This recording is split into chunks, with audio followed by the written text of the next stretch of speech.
For anyone who thought that this is not the age of war, well, it's certainly turning out to be precisely that. The world, the world was jolted by an audacious drone attack by Ukraine on Russia, smuggling in drones that were then deployed remotely at air bases in Russia. Russia is calling it or likening it to Pearl Harbor. As we look at global events, we'll also be looking at events at home. I'm Barkha. You're with the Mojo story. These are the images that have literally shocked the world. They will have far reaching consequences, and they also teach us all a thing or two about what modern warfare has come to look like. Ukraine was able to attack Russian air bases with drones that had been smuggled inside Russia in giant container trucks that were then deployed and actioned remotely. Ukraine claims to have destroyed 40 Russian bombers. Russia is calling it an event like Pearl Harbor and is preparing for retaliation. What comes next is anybody's guess. But these images also bring home how effective India's air defense was in fending off Pakistan's attempts to send drones and missiles into our country. And so, even as we keep an eye on global developments, we turn our focus back to Operation Sindoor as well. The one thing that we can all agree on is this, that as platforms of offense and defense change and war moves to the skies, information battles are going to be critical.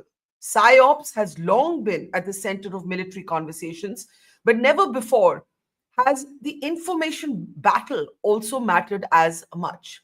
In this context, remarks made by India's Chief of Defense Staff, General Chauhan, have created a storm. This because he reacted to questions on whether India's jets were downed or not by Pakistan.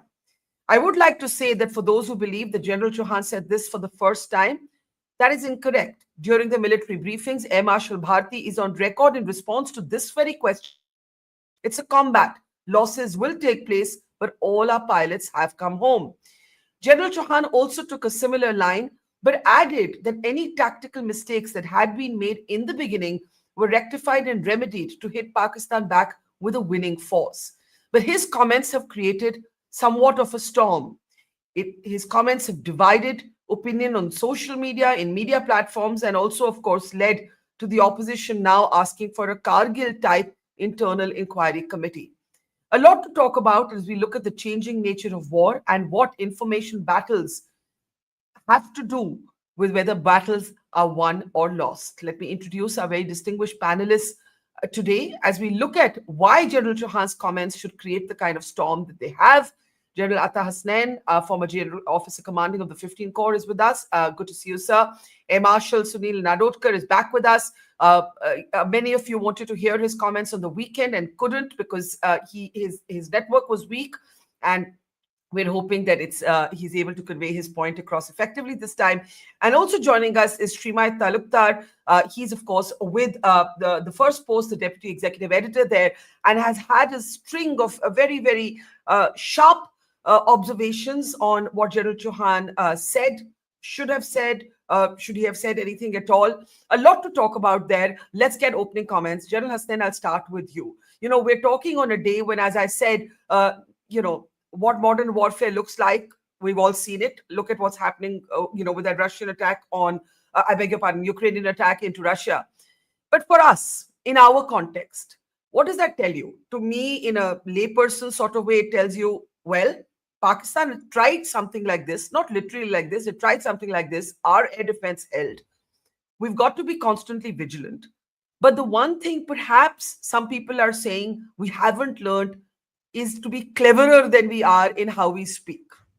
Now, my question to that, I don't know if you agree. I personally had no problem with what General Chauhan said. I thought he repeated what Air Marshal Bharti said. I also pointed out that it's a confident military that can talk about tactical mistakes that are remedied. It's a little bit like saying, I won that boxing bout, but I got injured along the way. Big deal. You are going to get injured. You're fighting a war in this case. What did you make of those comments and the entire debate around them? Thank you, Barkha. Thank you for inviting me, first of all.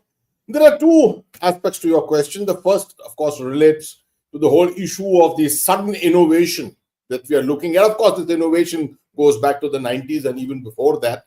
But the sudden advent of mass usage of drones deep inside enemy territory, adversary territory, and the ability to hit strategic assets. Now, that is something which has changed all of a sudden. We are used to seeing what was happening in Afghanistan, where control from Tampa,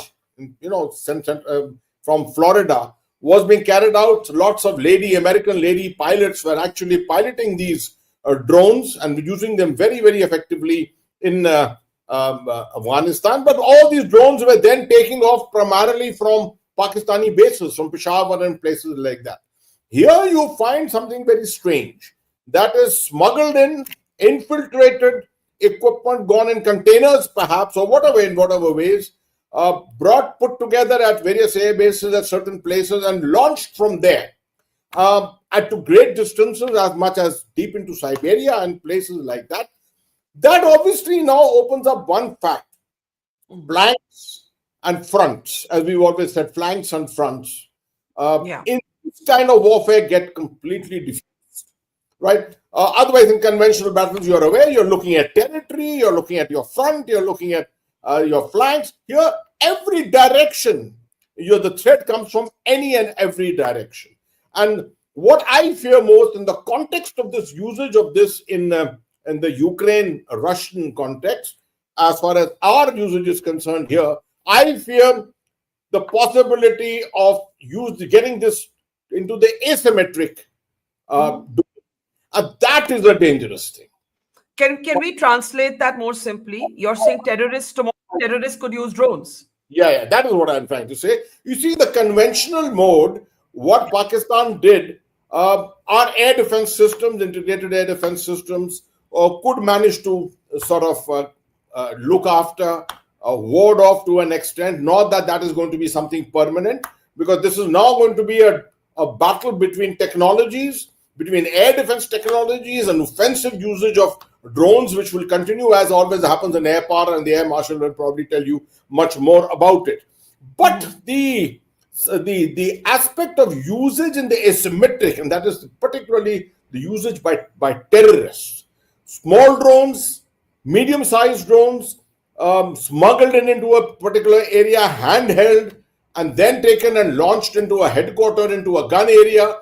Just imagine gun areas along the line of control being taken on by something from the rear rather than being taken on from the front. That's at the tactical level. But this can go to operational and strategic levels too, where you can go and hit rear headquarters, you can hit major institutions or installations for that matter. So this is something which is definitely a major threat which is emerging. Let me come down to the hang on. So as to not club the conversation, let me get the first couple of comments on what we've seen happen with Ukraine and Russia, what it means for us, and then we'll come to General Chauhan. Marshal, General Hussain points out that our air defense worked spectacularly, but drones in the hands of terrorists, and even, by the way, Ukraine vis-a-vis Russia is a kind of asymmetric response, because basically what you're saying is, this is no longer about two equal powers contesting, because you're using insurgent guerrilla methods of warfare almost. That's what drones can be. Look at the way they were smuggled into Russia in this context. What is the warning for us? Sindoor is not yet over. Pakistan has tried this in the 4-day war. What should we be alert about? Yeah, Barkha, first of all, good evening, and my link will be absolutely bang on today, so don't worry. Great. One very important point General has said spoke about asymmetric warfare, and I'm sure that this military students were, me as a student was studying this and trying to implement this after having studied and understood what it's all about. In in a decade between say or 2 decades between 2000 to 2020, and we have warned, forget about during activities in peacetime, how things can be brought to bear on us in terms of total asymmetric scenario in terms of are inflicting damage to our air bases.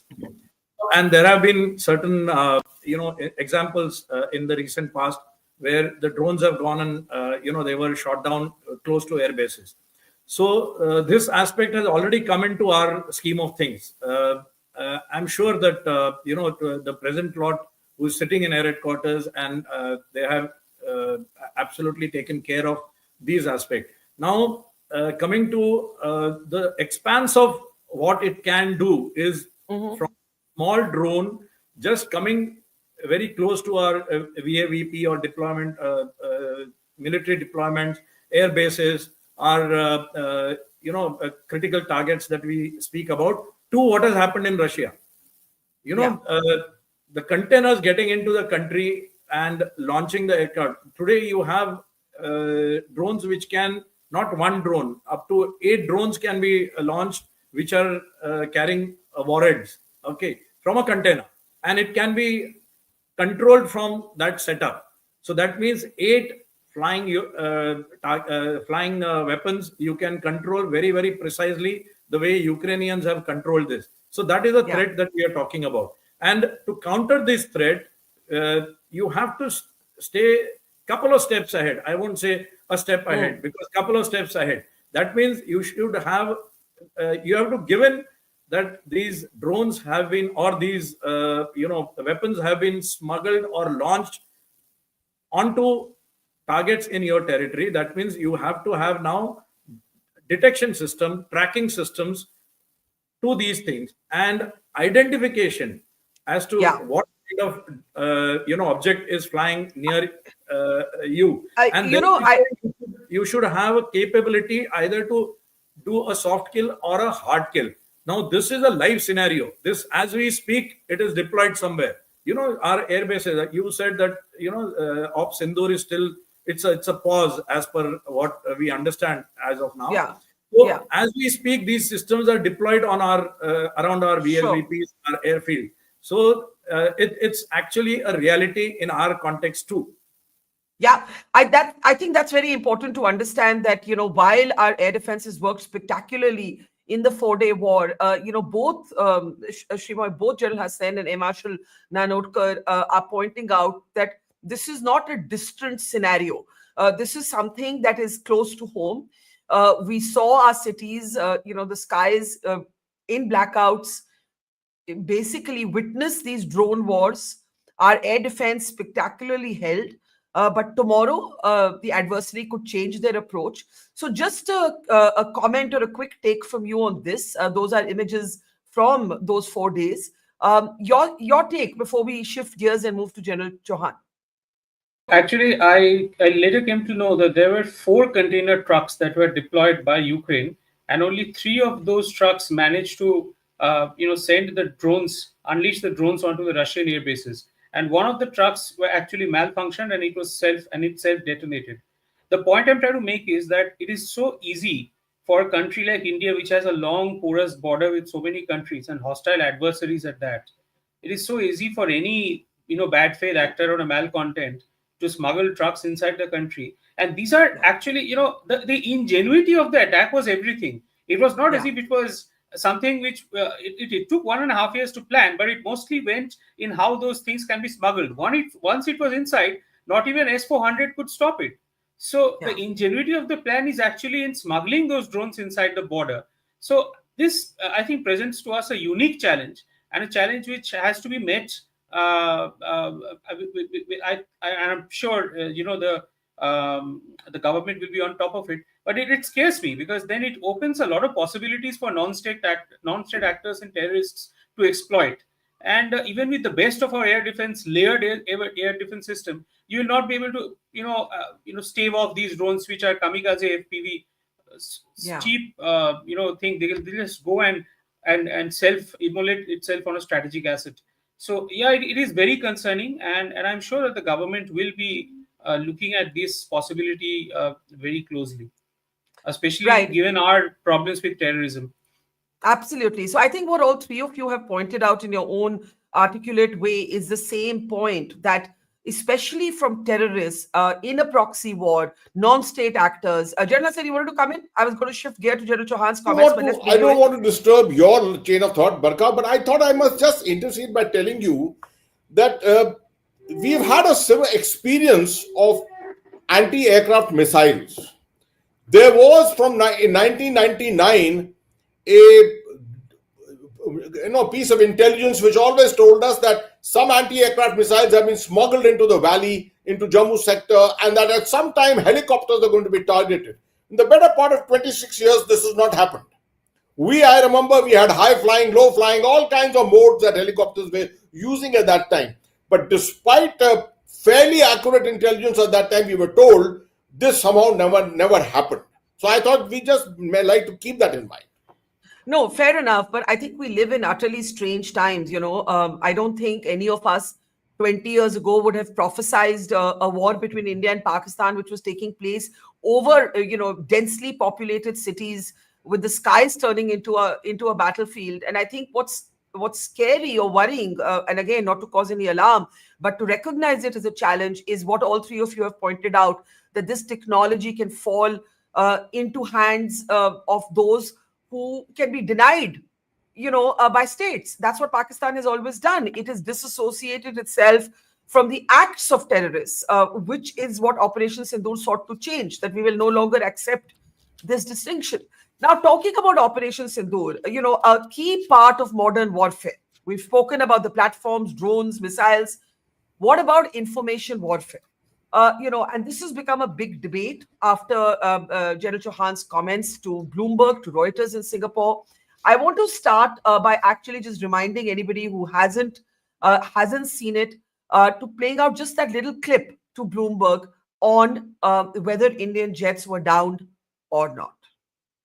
General, there's still one unanswered question since the incident between Pakistan and India, and that is whether or not Pakistan downed an Indian jet, or in fact more than that. Can you confirm? I think what is important is that not the jet being down, but why they were being down. But a jet, at least one jet was downed? Yeah. Why they were. So the good part is that we are able to understand the tactical mistake which we made, remedy it, rectify it, and then implement it again after 2 days, and flew all our jets, again targeting at long range, which I said. Pakistan claims 6 Indian jets were downed. Is it correct in that estimate? Absolutely incorrect, and that is not information which I said is important. What is important is why they were down. That is more important for us. And what did we do after that? That's more important. So I want to actually start with you, Shrimoy, because I know that you were less than convinced about why this interview had to take place at all. You felt that Bloomberg is anyway hostile, or either hostile or ignorant. Western media has been that for a large part of Operation Sindoor. And if I'm not wrong, going by your comments on social media, you believe that General Chauhan should not have spoken at all to Bloomberg or to Reuters. I want your take. Why do you feel that? There are several aspects to your question. Let me unpack it one by one. First, I think that General Chauhan, the serious Chauhan, is the senior-most military officer, and he was engaging with the reporter with all sincerity, as all armed forces personnel do, and he was engaging in good faith. Unfortunately, that small conversation was blown out of proportion, and that conversation was not entirely new. It was the same thing which was said by the DGMOs in the tri-services press conference that took place on both days. And the reason why I thought that this was not done is that the Western media is always looking for a confirmation bias. It is not interested in the truth. From the very beginning, its sole lens of looking at Operation Sindoor has been how many jets have been downed by Pakistan on the Indian side. How many jets, fighter jets, has India lost? This has been the sole lens through which this war was being looked at. Nothing else mattered. So I thought that since the serious Chauhan did not really give any new information except admitting to a tactical mistake, my worry was that point will be handed over as part of a narrative war, which will then be hammered by Pakistan, we all know, revels in fabrications and lies. And relatedly, I think that I am not in remotely suggesting that Sirius Chauhan does not know his job. He is the senior most officer and he's reached that point due to his valor and his competence. But then communication strategy is a very specialized subject. And if you look at other countries, let's say Pentagon has a separate press corps, and there the press gaggle are engaged by a team of professionals whose job it is to engage with all the reporters.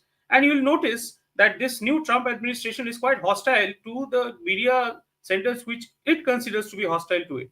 So it is a strategy which is adopted, and I think that engaging in good faith with bad faith actors is pointless, because anyway you are not going to get your point across. As far as the necessity of admitting to the fighter jet is concerned, I thought that DGMOs had made it very clear that Hang on. We've lost you brief. Let me just jump in there because Shimoy, we lost you briefly, but I got the essence. Inevitable in combat. Oh, you're back. And all pilots You're are back home. It should have stopped there. The powers that be who are in the know of these things, they will take their appropriate lessons from it. So that has been my point on this entire exercise. So let me start with the second first. I actually agree with you. I could not understand, General Hasnain, why everybody kept saying, for the very first time, General Chauhan had said, oh, the jets were down. From the very first day that this question was raised, Air Marshal Bharti said, it is a combat, losses will take place, our pilots are home, right? So I actually did not see it as the first time that General Chauhan so-called admitted everything. I also agree with Shrimoy that this obsession on, damage to machines is really besides the point, especially when we know that all our pilots came home. But I want you to pick up his larger point. Should the general, our Faujis are plain spoken. What you see is what you get. I think Shrimoy is saying you're playing in a world which isn't like that. It's starting off with a bias. Should our men and women in uniform be put in a position where they have to deal with these questions, or should it be the job of diplomats or a government spokesperson or a politician and so on? What do you say, General Hasnain? I was following the entire conversation. That's excellent, absolutely, and I agree with Srimoy, and I agree with you both. I mean, you're 100% right that General Chauhan said nothing different. He said almost everything in slightly different words. Yeah. However, it's never good to say what you would have done. What I would have done if I was asked this question, I would have just said, this has already been explained by the Director General Air Operations in a conference in Delhi. I have nothing to add. That's right. That is the way to always handle these questions. I have handled them in Singapore many times also. And I can assure you the Singapore media, it was not a searching question, but it was a question which was slightly awkward in the current circumstances. No doubt about it. But it was an expected question. It was an expected question. Someone should have looked at it. Someone should have briefed General Chauhan, because not every general always has the time. He's got his mind buzzing with thousands of things at the same time. To find the right words at the right time, appropriate moment to say something may not always be easy. So for that sake, that as you very correctly say, you always have a spokesman. A spokesperson says it, right? Yeah. But I do agree that actually on the sidelines of the Shangri-La dialogue, why give an interview of this kind to Bloomsburg of all companies, right? Or organizations? I think it was better avoided. But having said that, I also stand by the fact that General Chauhan said nothing wrong and nothing different. He said what exactly had been mentioned before. Marshall, what do you say? Here's a damned if you do, damned if you don't kind of scenario, right? The Western press is at best ignorant, at worst biased. This is just the truth. There might be one or two exceptions. Some serious analysts, whether it's Tom Cooper or, there's Walter Legman at King's College, they have been forced to look at satellite images. They've said, okay, look, the air bases were destroyed in Pakistan. But if you don't engage, they're going to write what they want to anyway. If you do engage, maybe the thinking is that you can place more information in front of them. What did you think of General Chauhan's comments? Like both the speakers have already covered that this question had to be expected from someone. Now, specifically, we are saying that whosoever asked has a bias. But knowing all that, this question was to be expected. Secondly, there was already clarification publicly given by Air Marshal Bharti in a press meeting. So therefore, there is nothing more to add to it, to my mind. So what is important is that acceptance that yes, we made a mistake and we had a correction implemented and we got on with whatever we wanted to do, and that is more important, which is the fact as far as the war fighting is concerned, because 22nd of April, this incident happens, and 6th, 7th night is the time we have launched our strikes. Do you think Pakistan was not prepared? So Pakistan was expecting something every single day and night. So therefore, there would be some losses which had to be absorbed. Whether you have the capacity to absorb those losses, stand up and again take next action that you have already planned or not. And that is what is more important. And whatever be the losses which Air Marshal Bharti had mentioned in his briefing, and subsequently now whatever CDS is saying, what is important is whether we have gone deep inside their territory and damaged those airfields or not without doing any damage to civilian property. That is more important. Nobody is asking question as to how you stood up so tall and strong to take this action and finish whatever you wanted to do within 3-4 days. That is more important, or whether counting losses and all is important. And we are saying that all our pilots are home.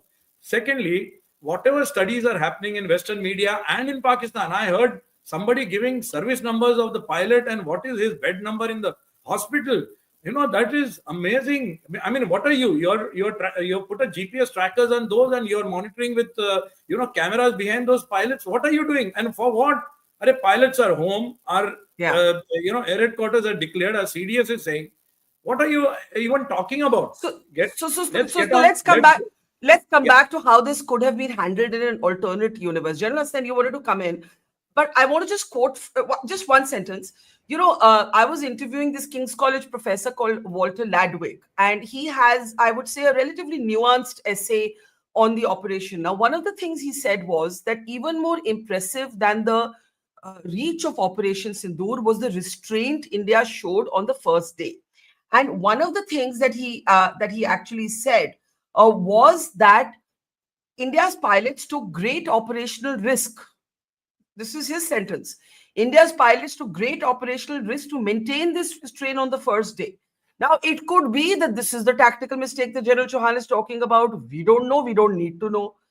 What I don't understand is why are the people who are obsessed with these down jets obsessed with these down jets?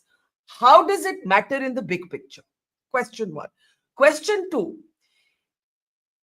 Should General Chauhan then not engage with media at all? Much has also been made by international media. Aren't you in a kind of Hobson's choice here? General Hassan, can you hear me, sir? I can't hear you. Okay. Yeah, Barkha, can I come in here? Yeah. Marshal, you come in because General Hassan we've lost briefly. I'm sure he'll reconnect. Barkha, it's very strange in today's world to say that CDS doesn't engage with media when he goes out. I'll give you a small example. In 2004, I had participated in an exercise in Alaska, and when I went, I was briefed categorically, no press briefings. Now there we were on the tarmac. The CNN correspondent came and caught me as I was walking back from the aircraft. And now you can't say, hey, shoo, I can't talk to you. So I had to tell him. And he asked me a very, very, pertinent question from his side. Whether this training that you have come to Alaska for, is it because India is likely to be part of NATO? Now, a pilot, a group captain of Indian Air Force does not have such a big picture in his pocket to answer this. But I said, no, I don't think, because there is no such briefing to me. So I don't think this is part of that bigger grand strategy. And if you want to answer this question, there are people back home who can give you answer. So that is one way of tackling it. Whereas CDS sitting in his chair, he can't do throw an answer like this. So he has done what best he could say, and there is nothing wrong from what line government of India or whosoever strategy makers in the proper place have followed this. Let me get Shrimoy to come in there, and I'll give General Hassan the last word. Shrimoy, from what I understood, you're basically saying, Pakistan's going to play up. There were a couple of other comments, right, that were in focus. One that he spoke about responsibility. He said it in the context of no nuclear signaling, because the Americans were making a big tamasha of a possible nuclear conflict. There was also some commentary that he didn't have to, give Pakistan that reference. The second comment was like what you made, that why do you have to talk about a tactical mistake? That's an internal conversation. Now, my reading of it was what I said. Our forge is a plain spoken forge. It's also a confident military. They basically know that they hammered the Pakistanis by day 4. They said, theek hai. Shuru mein, we took a few knocks, we corrected, and we know the outcomes. Literally, like, said it like it happened. You are saying that's not necessarily smart in this day and age because I think that information warfare is also runs parallel to the actual warfare, and many times it is complementary, and it can help you achieve your objectives. You asked a question previously about why were the Western observers so fixated on the number of Indian jets that were down. They were seeing it from their own perspective, and their perspective is that if Pakistan is using Chinese missiles to shoot down a French French system, then it means that in the larger scheme of things, when America goes in for a war with China, then what will be the advantage or the disadvantage? That has been its sole framing for as far as this operation is concerned. And my larger point that I said was that yes, the CDS is well within his rights to speak. It's just that I thought that he gave no new information, and he didn't need to, because that has already been made clear. The only thing that came to the fore was a bit of confusion, because he as far as I am concerned, and I could be wrong here, he meant to I got the idea that he meant to say that the Pakistanis are also rational actors, in the sense that there was no nuclear threat at any moment, because Trump made a huge deal out of it. correct. Maybe the correct. framing of the word could have been a little better. I'll give you that. But I think the larger point was absolutely correct, that the West keeps on nagging about this, as if these are two children with nuclear bombs. They don't know what they're going to do. The fact is that we are rational actors, and we know what we are doing. The entire Operation Sindoor and the retaliation and the counter retaliation took place as a subconventional level. So at no point should the West, get its knickers twisted over this issue. Absolutely. That's how I read the comment as well. But General Hassan, I'll give you the last word. We lost you briefly there. Take away the closing remark. I think I was trying to ask you, it's a difficult choice. If you don't engage and the other guys are engaging, should you care? Do you just ignore it? You're at a big international summit. It could be that the Pakistani generals are also sitting down. And then, your people will start saying, Hamare log to bolte hi nahi, kyun nahi bolte? I think the answer is, and I agree with Shrimoy, that why should General Chauhan have to answer these questions? These questions have been answered. There's the government spokesperson. He or she will answer these questions, or a DG Stratcom or something. Last word to you, General Hassan. Thank you, Barkha. Firstly, Barkha, one issue which has not perhaps been touched upon is the fact that you have to credit General Chauhan for one thing. He gave a lie, put it to the lie, as far as the Pakistani propaganda was concerned, that the Indian Air Force, after the 8th morning, was down and out for the next 48 hours. He is the one who said we rectified our mistakes and went back and struck deep inside. He's the only one who made that statement very clearly. Otherwise, the Pakistanis were going great guns trying to bring about this thing internationally all over the world, that the Indian Air Force did not have the thing in them after having lost aircraft supposedly to come back and be available once again in the skies. But clearly, General Chauhan has clarified that whole issue and put the lie to it completely. Secondly, on this issue, there will be mistakes. Even if, I'm not saying he has made a mistake, but if you don't speak, you will never sort of get into this habit of it. Information and strategic communication hasn't been the strongest point of the Indian Armed Forces. And I do strongly feel the time has come for us to institutionalize. I've been speaking and writing on this for the better part of the last 12 years, that we need to institutionalize this. One aspect is military information, there's no doubt about it, but there's a larger aspect of security information. And you need to have diverse players coming together to put their heads together to do it, without academics, for example, without intelligence experts, and without media experts to guide you. You can't have this kind of a thing. So I would strongly recommend that at the end of the day, we need to start pursuing the possibility of creating an institution which looks at it at the strategic level, at the operational level, and down below at the tactical level, where already we have got kernel media and that kind of a thing, which has already been introduced in various headquarters. Sure. But the last word on it, I would say, General Chauhan, I would recommend to him, continue speaking. Don't take a back step on this. Continue speaking, because the people will put you under pressure to say you should not have spoken, you should not have done this. People like me may have also said that. But at the end of the day, he is correct. He must speak. Yeah, I think that's an important point, because, you don't want General Chauhan to retreat into some sort of, behind a wall of silence, just because there are three opinions, different divergent opinions on how that interview went. And I personally, my first comment on X was, it's a confident military that can actually talk about tactical mistakes. You're so confident in the outcome.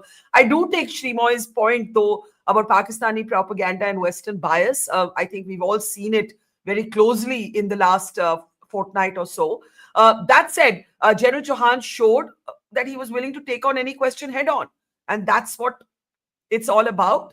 The larger conversation remains, people have also pointed out these bipartisan delegations that have gone. They have diplomats, but they don't have any military presence. And a number of the questions and the outreach has to be military. What happened to the air bases? How the damage that was done? What really happened to a so-called nuclear war possibility? So that's something to think about. We leave it there. Srimay Talukdar, A. Marshal Nanotkar, General Hassain. Always a pleasure.